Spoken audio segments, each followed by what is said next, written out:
This is another episode of The Blossom Podcast, your number one source for everything bariatric surgery, from pre-op to post-op. Registered dietitian Alex Conception gives you real, raw tips and motivation through your journey. This is The Blossom Podcast. Hello guys, welcome back to The Blossom Podcast. Man, today was a tough morning. I just wasn't feeling it. Snoozed my alarm like 10 times and I wasn't about that life today. But here we are, happy, healthy, and ready to crush this day. So what changed? We all have these days. We all have these moments. I can easily tell you to get over it, but it's easier said than done. And for many of us, we actually maintain like a victim-motivated mentality.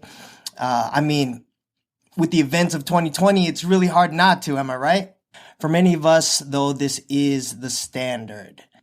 Do any of these statements sound familiar to you? Okay, I'm just gonna fire them away. Everyone else seems to have it all together. That's just my luck. I just know it won't work. It's gonna be another one of those days. Everything goes right to my waist. Today just isn't my day. I never have enough time, or I just don't have the patience for that. I can never catch a break. I never win at anything. That's impossible. Do those statements sound familiar? So, how can we flip the switch?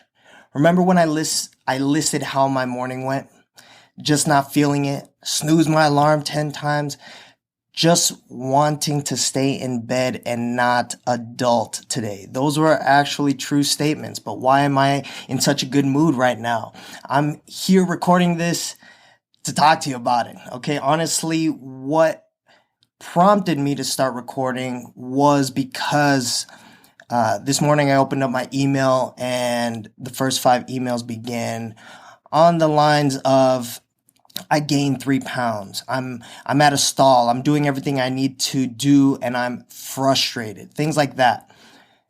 But upon further evaluation, I see that for actually all of them, this is still within the first 8 weeks of surgery. Overall weight is actually down and exceeding expectations, but these individuals are still extremely frustrated. So that is very, very common. So here's the tea. I hope you're paying attention, okay? So here it is. Where focus goes, energy flows. That's right. Where focus goes, energy flows. When you focus on the crap in your life, okay, your life becomes a crap magnet. Life is about ups and downs, and you will never have all good or all bad. But what you focus on will manifest, okay?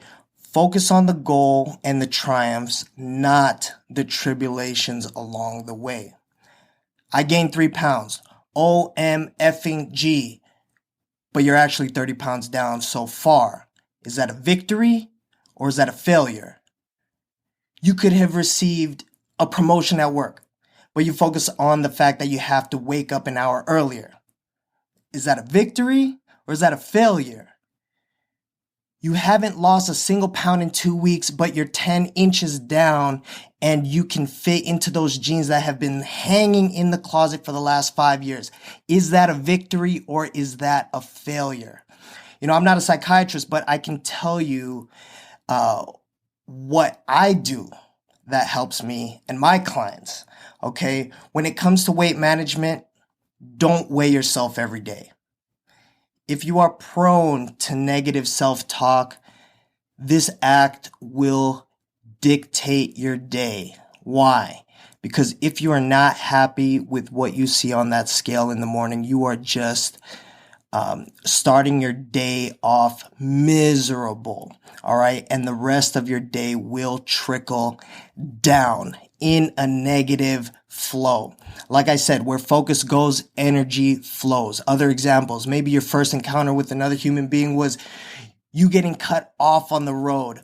Boom, bad day. Your order at Starbucks was wrong. Boom, bad day. You stepped in poop. Boom, bad day. Where focus goes, energy flows. Okay, so how do we flip the switch? How do we flip the switch? And for me, starting your day with gratitude. Gratitude is the best attitude. Don't let the first thing you do when you wake up is open up social media. Okay, you will be met with 2020 news, right? Don't weigh yourself.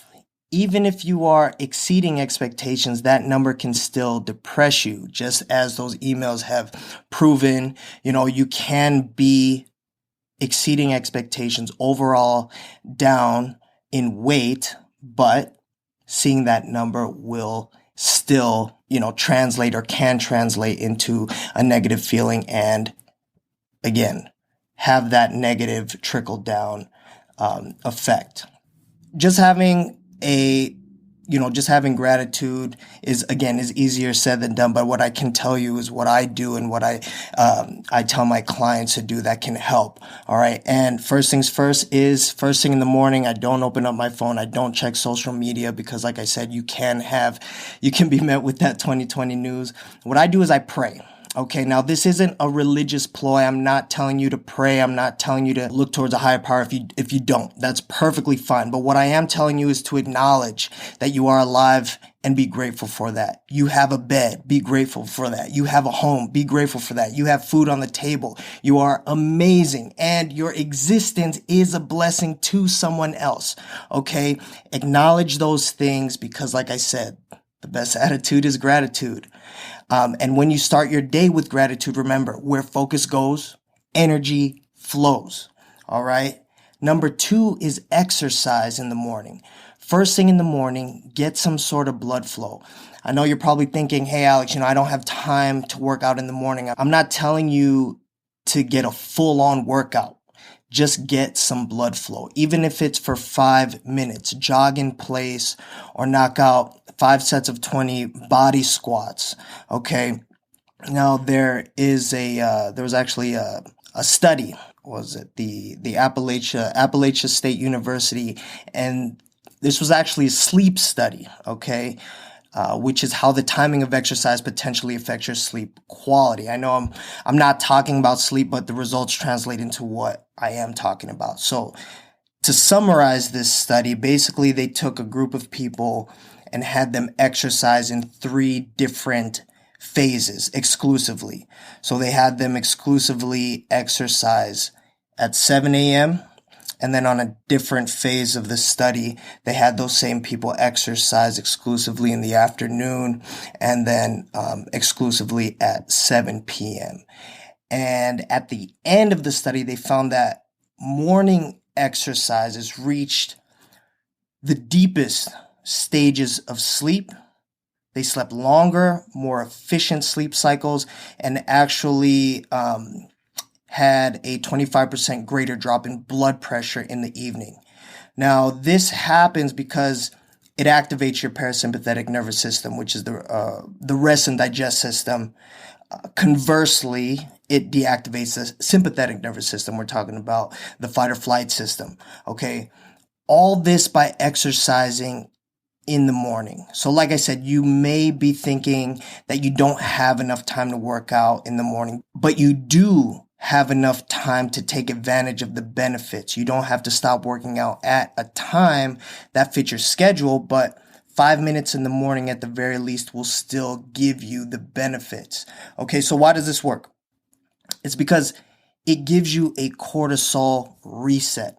A lot of people may experience being tired and wired at night, all right, and feel like they've been hit by a truck when they wake up in the morning. Just trouble getting out of bed, okay, like a zombie. That's because your cortisol can be very low. So to be clear, cortisol is not bad, all right? The issue is that you can be producing the wrong amounts or at the wrong time, okay? By exercising in the morning, you can get basically a cortisol boost and slowly drop as the day goes on, which is ideal. All right, having that cortisol reset will help tremendously. upregulate your metabolism, shift that positive mood, and of course, just as the study was intended for, to help you sleep better at night. Okay. Obviously, this is just a start. You have to get into the habit of these mental and physical shifts, but it will pay off. And believe me, you will be so much happier. Okay, so just to recap, gratitude is the best attitude. Focus on what you're grateful for, not what you're upset about. Because where focus goes, energy flows, right? And for a physical hormonal shift, get some blood flow in the morning when you wake up. Positivity will trickle down. All right, you got this. All right, well, that's pretty much it. I hope you guys have a great rest of your weekend. Okay, and I'll talk to you later. Peace. This was another episode of the Blossom Podcast. For more motivation and future episodes with Alex, make sure to subscribe so you don't miss out on any life-changing moments.